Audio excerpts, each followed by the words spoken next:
welcome to the class. Dr. O here. Today I'm going to talk about market efficiency.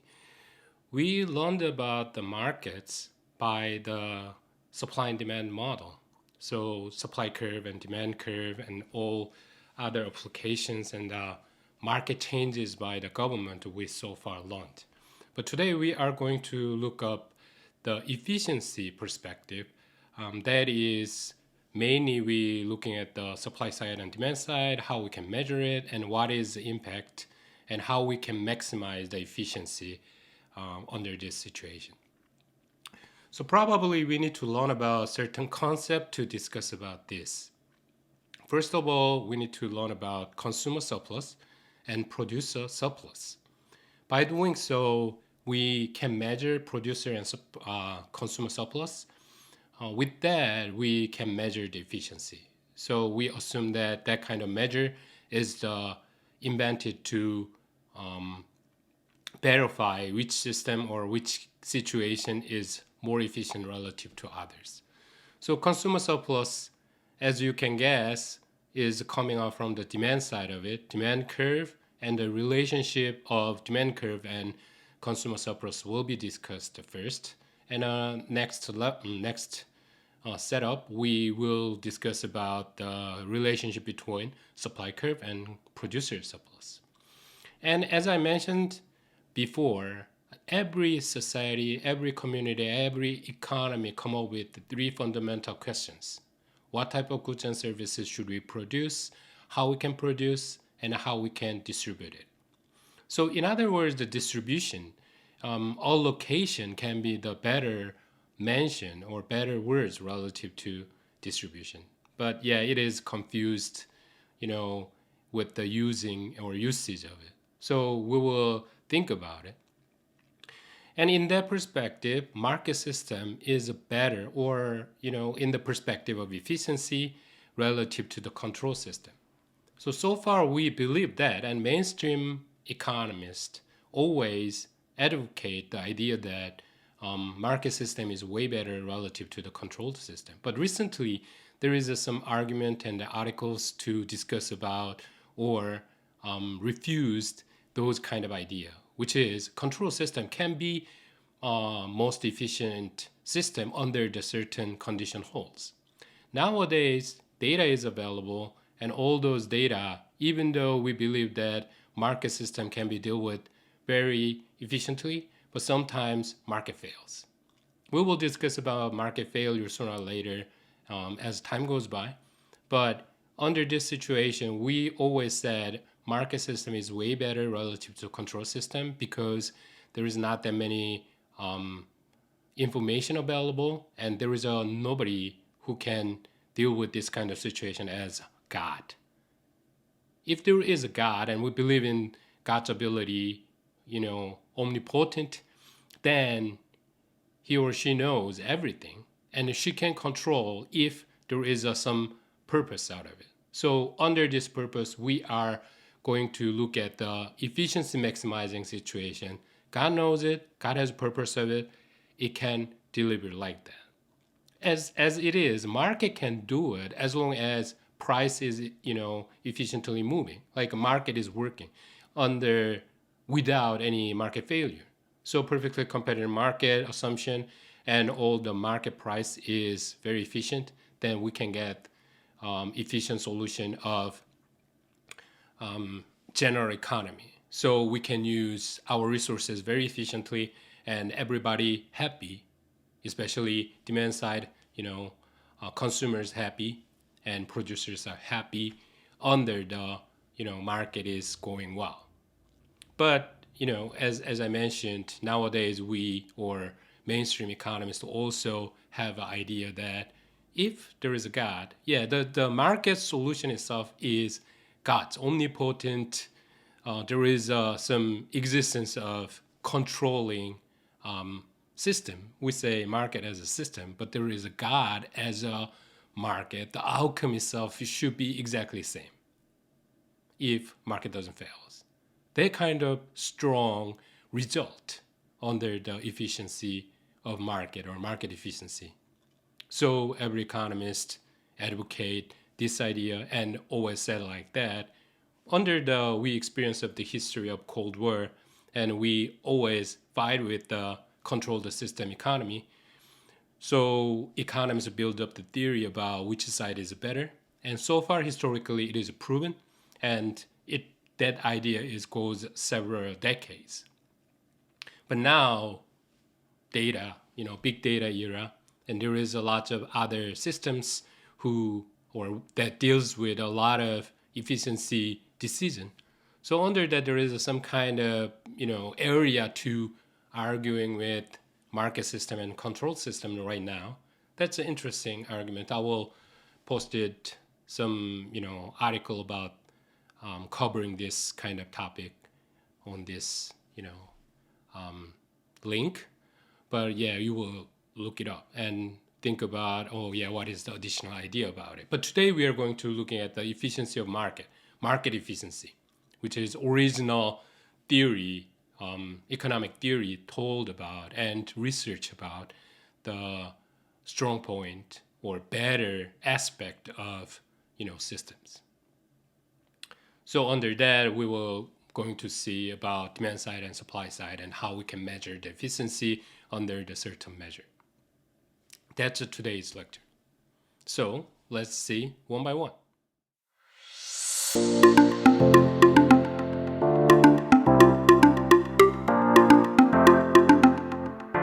First concept I want to introduce before consumer surplus and producer surplus, our argument right here is called or categorized the welfare economics.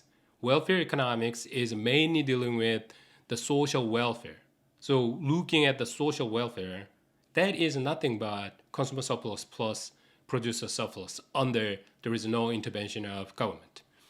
So social welfare initially, if there is no intervention, then consumer side and producer side of surplus aggregated.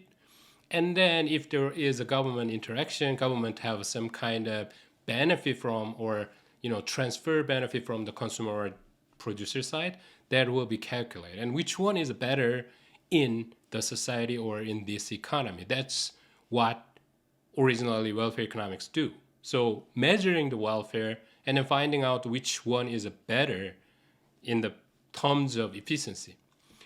The reason why I empathize right here efficiency, the other concept or the other aspect of measuring things are equity. So that equity itself is really difficult to deal with, and mainstream economists so far missing out those kind of research. So as time goes by, market system is developed a lot. We can see the economic growth. We can observe it. Every country in the market system, following the market system, did have so far made a lot of economic growth.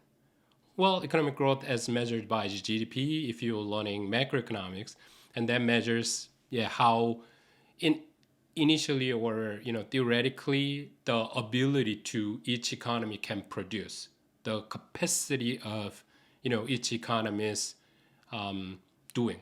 So economic ability of each economy, you can interpret it. That is, as year goes by, as time goes by, it is increasing hugely in worldwide phenomenon. So that is one side of it. The market system itself is developed so well right now, and there is a poverty, the country who suffering about the level of poverty, but as time goes by, their GDP levels and living standard is improved. So GDP as the measure, there is a lot of argument about it, but usually well shown or well reflect the living standard of each economy or country.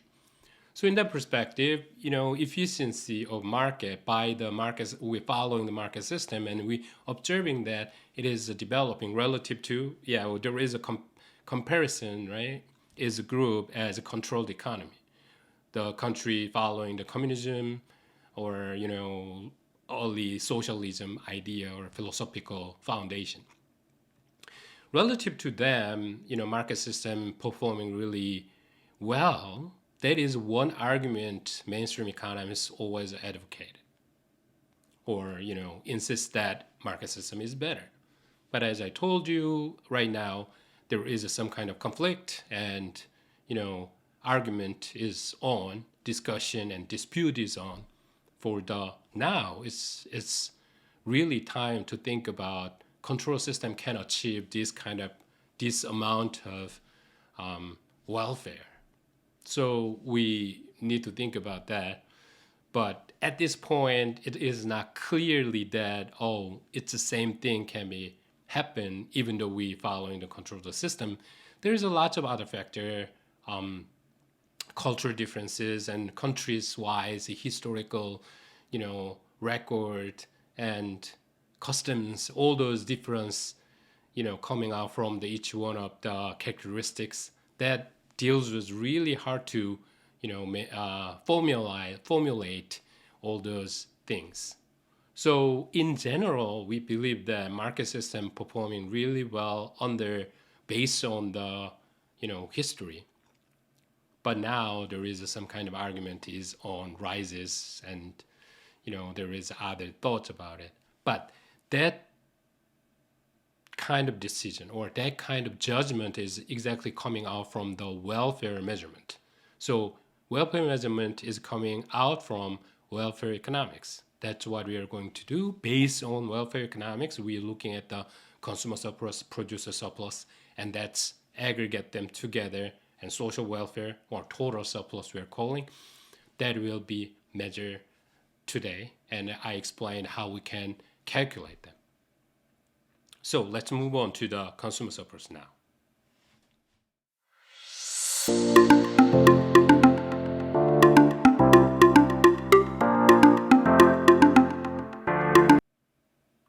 Consumer surplus is the additional amount of thing achieved by the consumer side. So each consumer, by participating in the market, they get some surplus. They get some additional thing by participating in the market. That's nothing but consumer surplus. Under that measuring consumer surplus, before that we need to think about this one other concept, willingness to pay, willing to pay. So willingness to pay is very subjective judgment about each one of product, goods and services in general. Think about this. Well, as a consumer, you are thinking subjectively and personally value about something. Let's say apple. Right now you're hungry and you love apple to eat. So the value of apple right now, you can have that is, let's say $1. But you going to the market, and market equilibrium price is 10 cents. It is sold at 10 cents per apple at this point, for example. Then you going to the market and you pay 10 cents and buy the one apple. That apple, personally, right now, you think that the value of that apple is $1.50, whatever it is. There is a lot of consumer in the market who does have totally different subjective value out of that product. So those subjective value is nothing but willingness to pay. In other words, you can understand the nuance of willingness to pay. Willingness. I'm willing to pay $1 for an apple. So your subjective value of each one of the product. But you will not gonna buy it if there is no market at all.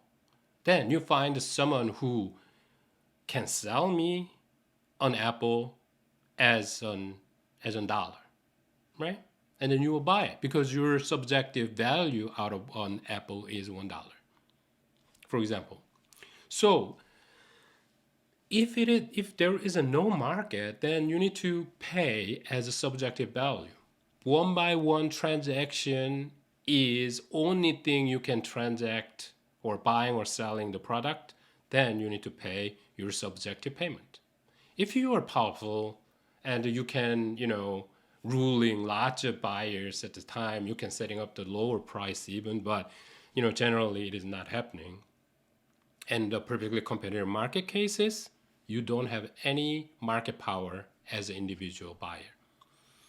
So in that cases, your willingness to pay is $1, 50 cents, 30 cents.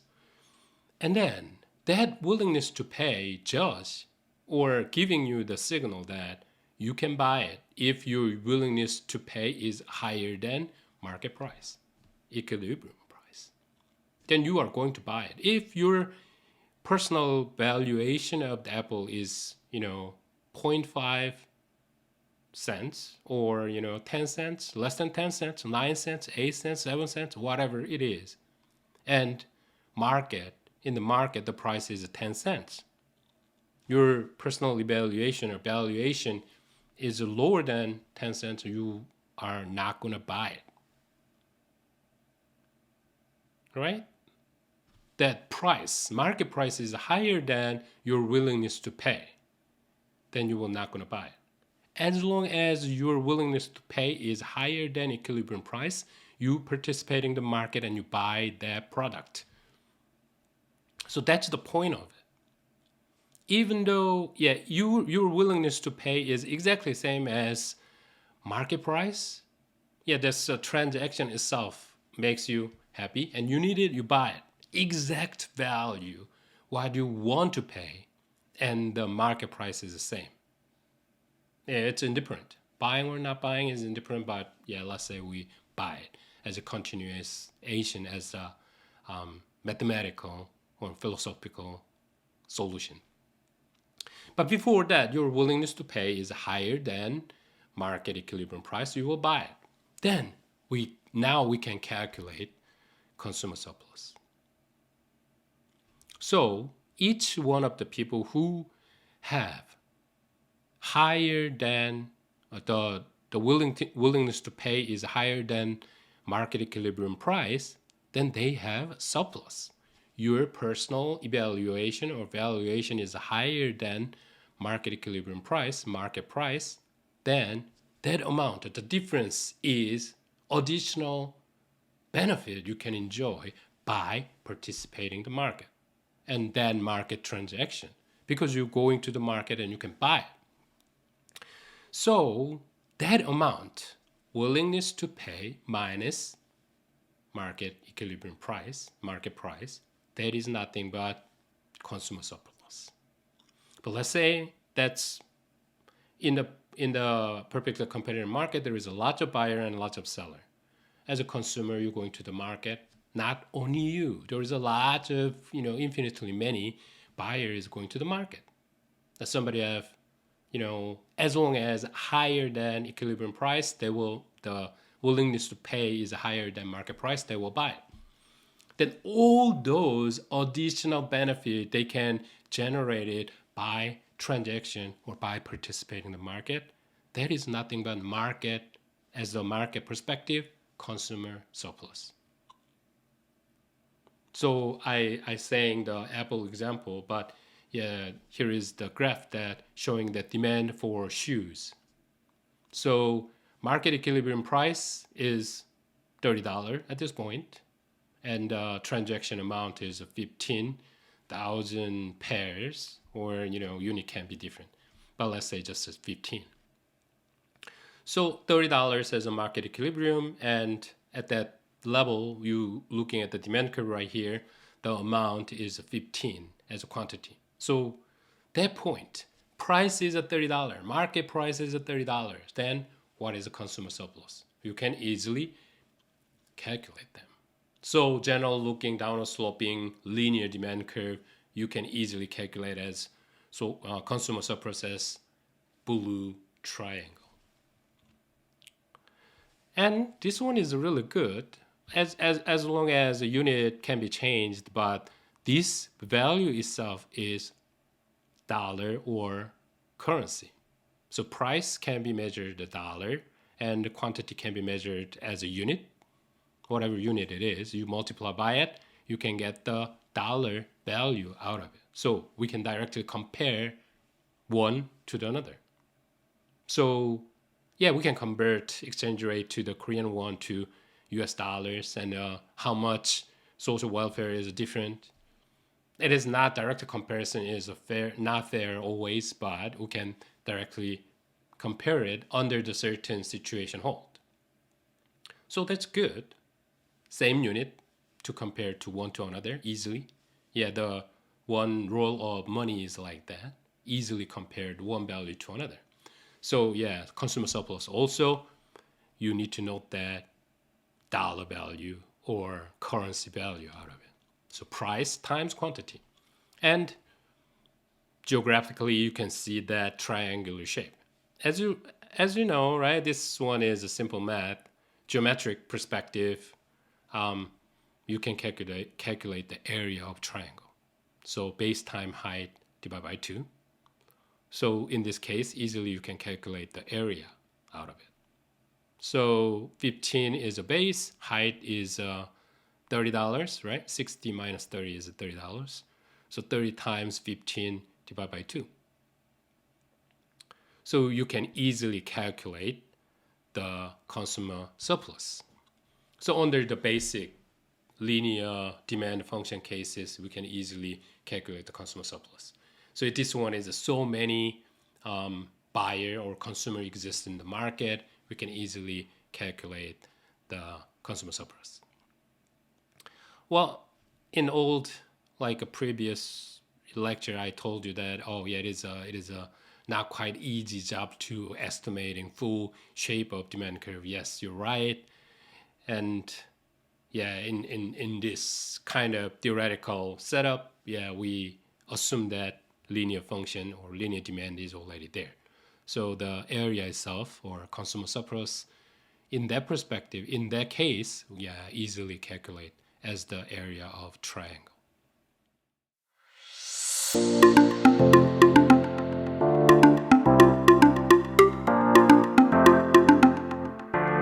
Now let's think about producer surplus. Producer surplus. Yeah, as we can see, the consumer surplus is relating with the demand curve, and obviously producer surplus is relating to the supply curve.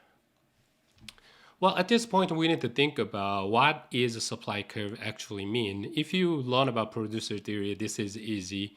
It's just a piece of cake. We may cover some part of producer theory later, but at this point, we didn't learn that. But think about this. So we learned about the concept to cover the consumer surplus. Now, a willingness to pay was the concept. Now we need to think about those kind of concept for supply curve. But that concept is like this. Well, each individual demand or consumer perspective, they have personal or subjective judgment or value of each one of product. But producer side, what is necessary? So main judgment of to produce more or less for the producer side is cost. So once you know producer theory, and this one is the easy one because supply curve is nothing but marginal cost for the firm. And each one of the firm has marginal cost and they already knew about it, and it is horizontally aggregate, then market supply curve can be derived. But under that, we ignore, we didn't learn that kind of concept yet. But yeah, what is each one of the producer? Think about producing one more product or not. So they believe that, oh yeah, what is additional costs do we need to produce one more production of the product?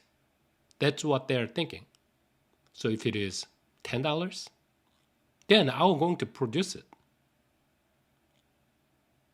Right? Each firm has those kind of situation or their environment and their systems or their factories or all those setups. That is different, but they have it. So if the price is $10, additional one more unit I can produce as take $10, then it is independent. Do I produce one more product or not? Then let's think about this. Additionally, I can produce one product by paying or by costing $5. So if the market price is more than $5, what you are going to do? So let's say market equilibrium price is $10. And to produce one more output, I need to pay $5. Then what are you going to do? You can sell it at the market, $10 you can take, and you need to cost additional one more product, $5. Then you will go for it. So the concept of one more unit of production, how much I need to pay, is marginal cost. Marginal concept is like a derivative or calculus concept. One additional output I need to produce, how much I need to pay. What is my cost? Additional. That is called marginal cost. So my marginal cost is $5 and the market price is $10. Then, I'm going for producing more. And then I can get earned as a revenue as $10 and I pay $5, additionally. That additional product I can make a $5 as a profit. There's not a total or aggregation of additional money you made, but you can make it. If my additional cost or marginal cost is less than $10, which is equilibrium price, then I will go for it. So there is not only me as a producer, there is a lot of producer in this perfectly competitive market situation. Then each one of company or firm can make surplus out of participating in the market. So that's nothing but producer surplus. So in that cases, right, there is somebody who, there is a firm that can produce marginal cost $3, $5, $7, all participating in the market and making an additional benefit out of participating in the market. If it is $3, market price is $10, 10 minus 3, which is $7 of additional profit, additional benefit. And if it is $5, 10 minus 5, 5, 10 minus 7, 3, all those concepts like that. You can stepwise aggregate it and total market, how many, producer surplus can be generated, you can calculate. As same step as previous consumer surplus calculation, you're looking at the graph right here, general upward sloping supply curve. And in this case, market price is $40 and the 25 is the quantity as you looking at the supply curve. And what is the producer surplus as the price, market price is $40. Then, again, triangle, right? And let's say that is a 15, right? 15. So the height itself is 40 minus 15, which is 25. And the length or base is 25. So 25 times 25 divided by 2, which is 312.5 is the area. That is producer surplus.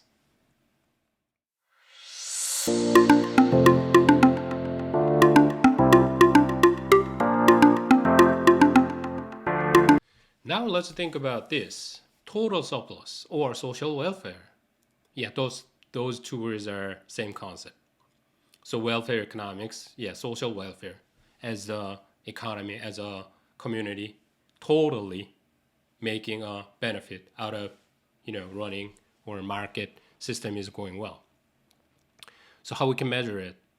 Social welfare or total surplus can be calculated by consumer surplus plus producer surplus. So let's think about this one more time.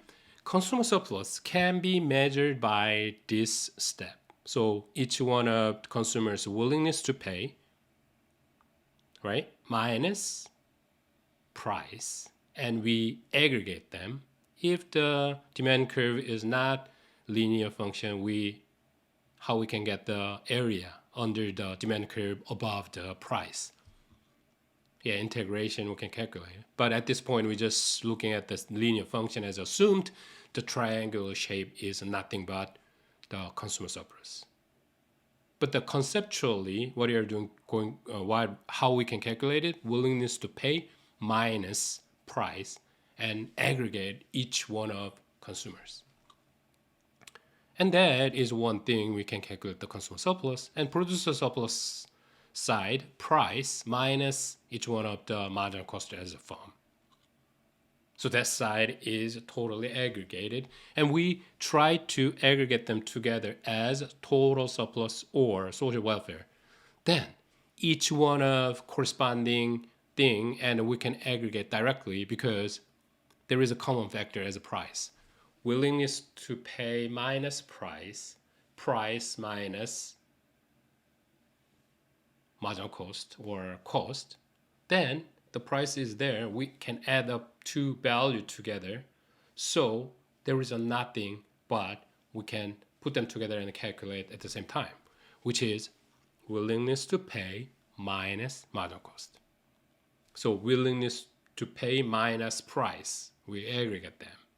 And price minus marginal cost. And then price minus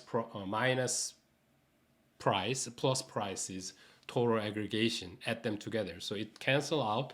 So eventually we can get the sum of willingness to pay minus marginal cost. That is nothing but total welfare can be calculated. Well, later I will show you about it. This one is exactly holding when we measure the total surplus at the equilibrium point. But you need to note that the total surplus is consumer surplus plus producer surplus. Or we are saying total surplus as a social welfare. We named it.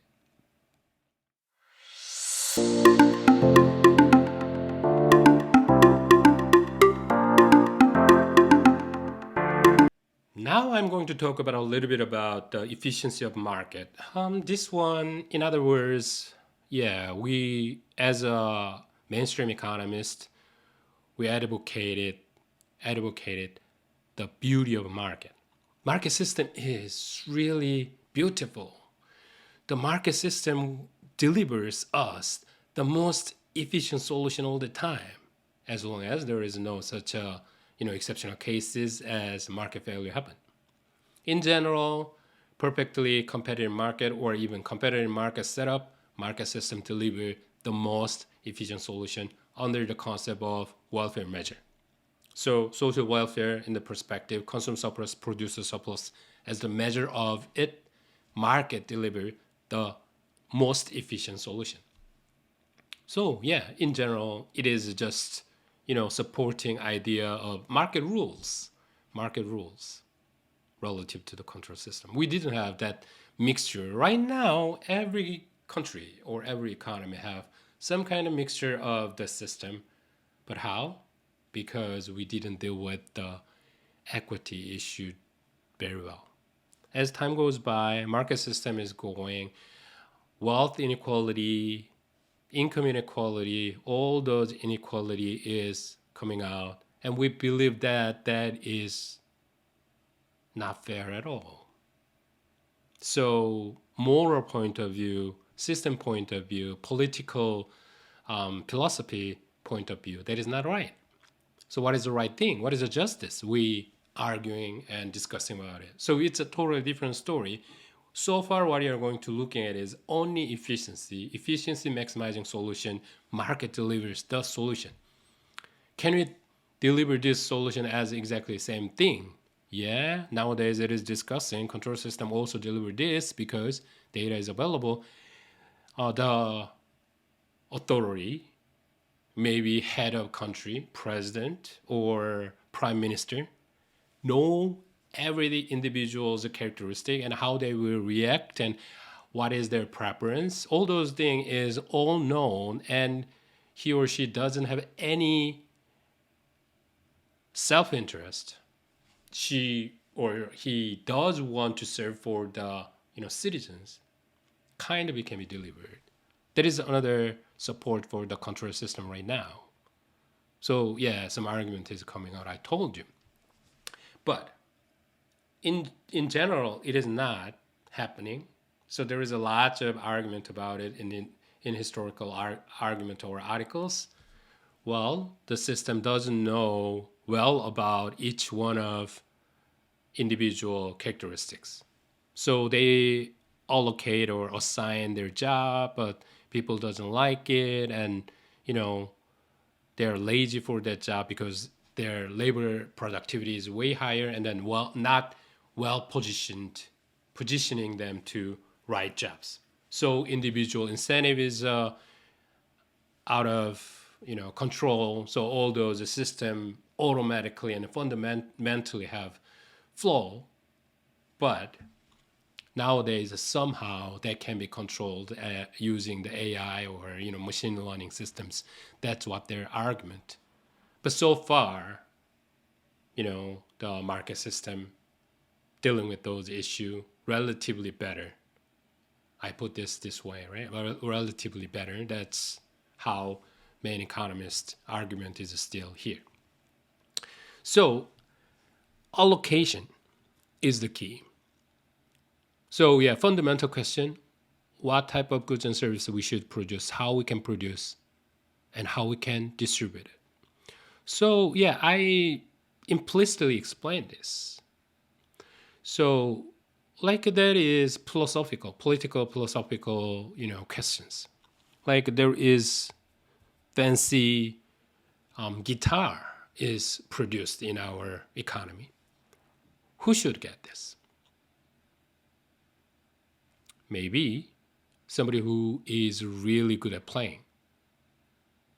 Then, how we can select the best player of guitar in our economy? And all those decision-making process is not easy to deal with. If it is only one guitar and everybody is focusing on those distribution or allocation of the best guitar in our economy, that's kind of easy.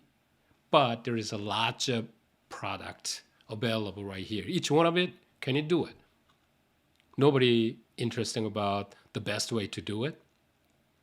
So the one thing market system advocated or insisted is somebody who willing to pay highest get this.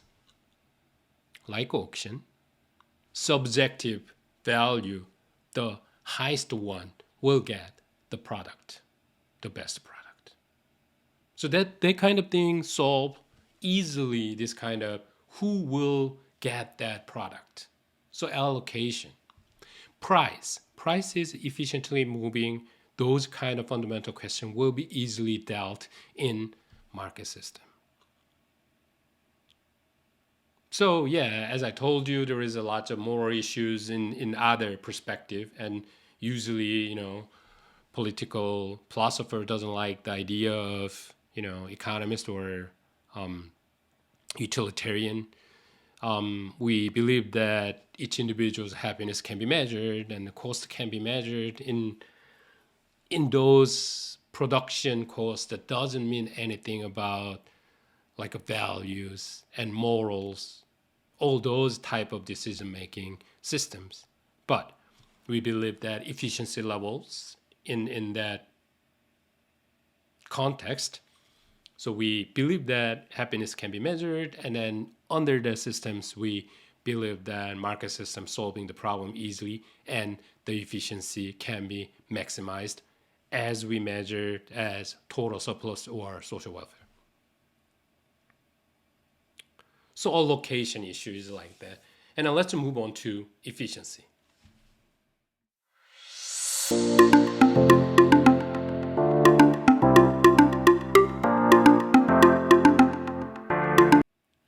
So this chapter is named on market efficiency. So market efficiency or efficiency itself is a key idea or key content today's lecture. So how we can measure it? Yeah, total surplus. Total surplus maximizing decision-making process is necessary to decide, oh, this one is efficient or not. So total welfare, total social welfare, or total surplus can be measured by without government intervention, consumer surplus plus producer surplus. So how we can maximize it.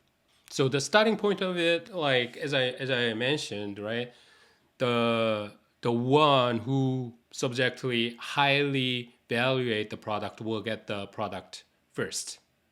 So we allocate them or he or she first. But in the market, market equilibrium price is determined. Everybody who has a higher than market price as a willingness to pay is higher than that, you will get the product. By doing so, we can calculate the consumer surplus. In other side, the company or firm who can produce more efficiently produce first and supply the goods in this market. How? Marginal cost is lower or relatively far difference from the market equilibrium price will be the first one to produce the goods. So by doing so, who and how we can distribute is easily delivered in this market system, and the aggregate of consumer surplus and producer surplus, which is social welfare, can be maximized under market system. So beauty of market, nobody can control over this market, but every participant just following their own interest, and the result can be turning out the most efficient solution. That's the beauty of market. That's the beauty of this system. That's the most beautiful thing we are learning from the market. So most efficient solution is coming out, and the fundamental three questions can be easily solved with this system.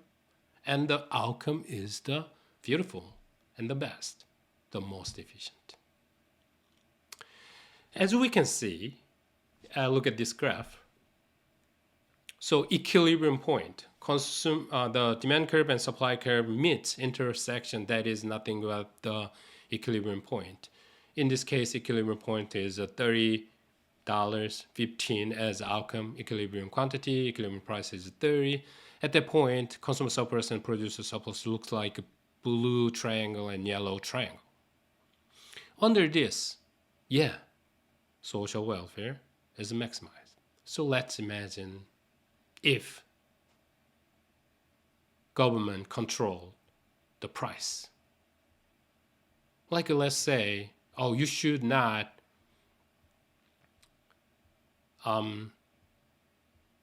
charge less than $40. Okay, in this market. Then, the outcome can be limited to maybe 10 instead of 15. So the total triangle, that is, not a triangle, right? Parallelogram of consumer side and producer side. So the small triangle between 10 to 15 is removing by government policy. So social welfare or total surplus will be reduced. Only 10 amount can be produced and distributed in this market. So market changes of government policy or something happens, price is going on 40, then it is not giving us to the maximum social welfare or total surplus. In the market equilibrium price and the market equilibrium quantity transacted, that's the most efficient solution.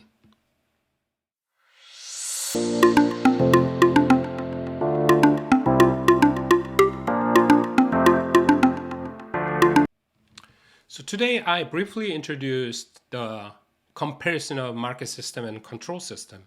Market system has the most efficient solution we can have, and the market itself can solve three fundamental questions we come up with, and I introduced before. What kind of goods and services should we produce, how we can produce, and how we can distribute it. So in other words, allocate who will get the first, and until whom will get the service or product right here. So market system itself and the supply and demand meets at the market. market equilibrium price determined, at that point, consumer surplus is maximized, producer surplus maximized. Without any intervention from the government, we can achieve the most efficient solution. That's what we learned. And that point will give us the maximum total surplus or social welfare.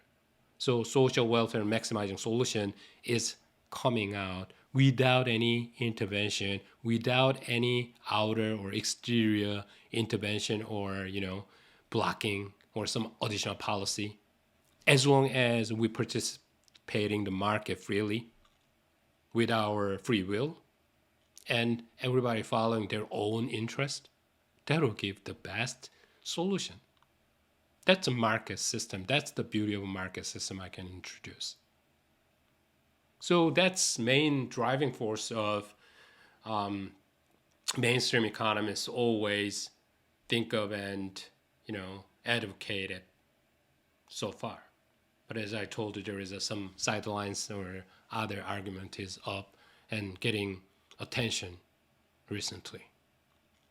So sooner or later, I will posted the link to refer those articles to see what type of argument is coming, and very convincing. Well, as time goes by, I think there might have some kind of semi-efficient system can be determined. As time goes by, like hybrid system can be running to show, oh yeah, this one is better. But yeah, market system so far historically showing us that good result out of it, and there is some lot of fix or some kind of government intervention so far we observed. That's why market system is not market system is not perfect. That's counterexample of this system is always right. And I told you about it. Equity issue is not in this consideration. We only looking at the efficiency so far. So yeah, market system doesn't deal with or taking care of the equity issue. So income inequality, wealth inequality, those issue is running for several decades, but it is not obvious to how to solve the problem yet. So there is a lot of social policies going on, like a social benefit or insurance, all those different methods invented, but it is not dealt so far so well. So some other systems or some other studies and research is necessary for that.